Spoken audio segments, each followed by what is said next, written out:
సరదా సాహసపు ఎత్తులను ఎక్కడానికి ఎన్ని ఎత్తులు వేయాలో పూర్తి వివరాలకు చదవండి రేపటి సాక్షి దినపత్రిక.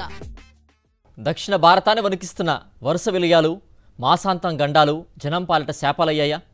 వాయనాడులో జూలై 30, ఏపీ తెలంగాణలోని 4 జిల్లాల్లో ఆగస్టు 30, 31, 2 చోట్ల వర్ష బీభత్సం సృష్టించిన తేదీలు కాస్త అటు ఇటుగా సేమ్ టు సేమ్. ఇవి దేశానికి, ఇవి దేనికి సంకేతం? యాదృచ్ఛికమా లేక ప్రళయ సంకేతమా? జూలై 30న వయనాడ్లో ఆకాశం బద్దలైంది. కొండలు కూకటి వేలతో కూలిపోయాయి. ఊళ్లకు ఊళ్లు నామరూపాలు లేకుండా పోయాయి. 392 మందిని బలిగొన్న విషాద ఘటన. కేరళలో కాలరాత్రి వరదలు సృష్టించిన బీభత్సం చేదు జ్ఞాపకాలు మలయాళీలను ఇప్పటికీ వెంటాడుతున్నాయి.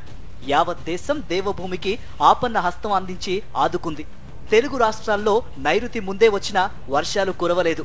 జూలై చివరి నాటికి కూడా వర్షాల జాడ పెద్దగా లేదు.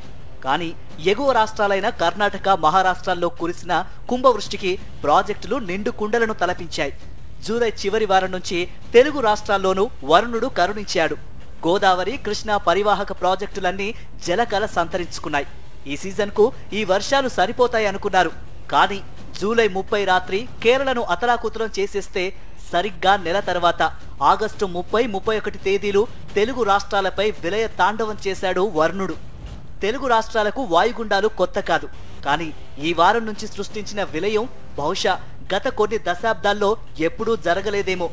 ఎక్కడో ఉత్తరాంధ్రలో కళింగపట్నం దగ్గర తీరం దాటిన వాయుగుండం కృష్ణా, గుంటూరు, ఖమ్మం, నల్గొండ జిల్లాలలో ఇంత బీభత్సం సృష్టిస్తుందని కనీసం ఊహించి కూడా ఉండరు. నిజానికి వాయుగుండం తీరం దాటిన శ్రీకాకుళం జిల్లా కళింగపట్నం ప్రాంతంలో జనం మాట్లాడుకునేంత వర్షమే పడింది. ఈదురుగాలుడు కూడా పెద్దగా లేవు. ఈ ప్రాంత ప్రజలు ఊపిరి పీల్చుకున్నారు. ఏ మాత్రమూ ప్రభావం ఉండదని ఊహించుకున్న కృష్ణా, గుంటూరు, ఖమ్మం, నల్గొండ జిల్లాలతో పాటు తెలంగాణలోని పలు జిల్లాల్లో రికార్డు స్థాయి వర్షపాతం నమోదైంది.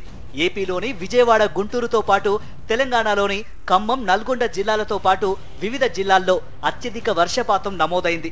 వరంగల్ జిల్లాలో అత్యధిక వర్షపాతం, కామారెడ్డి, మెదక్, నిజామాబాద్ జిల్లాల్లో భారీ స్థాయిలో మేఘాలు గర్జించి ఆకాశానికి చిల్లు పడ్డట్లు వర్షాలు పడ్డాయి. తెలుగు రాష్ట్రాల్లోని ఆ 4 జిల్లాలు ఖమ్మం, నల్గొండ, కృష్ణా, గుంటూరు అందున సరిహద్దు జిల్లాలు. ఇక్కడ కురిసిన వానలు, సంభవించిన వరదల వల్ల ప్రభావితమైన ప్రజల సంఖ్య లక్షల్లో ఉంది.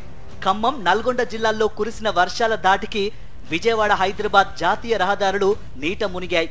2 రోజుల పాటు రాకపోకలు బంద్. విజయవాడ, హైదరాబాద్ హైవేపై రోజు సుమారు 24,000 వాహనాలు తిరుగుతాయి. గత 36 గంటలుగా రాకపోకలు స్తంభించాయి. తెలుగు రాష్ట్రాల ప్రజలు తీవ్ర ఇబ్బందులు పడ్డారు. రైల్వే లైన్లు దెబ్బతిన్నాయి. ఏకంగా 130 రైళ్లు రద్దు చేశారు. విజయవాడ, హైదరాబాద్ల మధ్య వరంగల్ జిల్లా కే సముద్రం వద్ద రైల్వే ట్రాక్ దెబ్బతినడంతో ఉత్తరాది, దక్షిణాది రాష్ట్రాలను అనుసంధానించే రైళ్లపై బాగా ప్రభావం పడింది.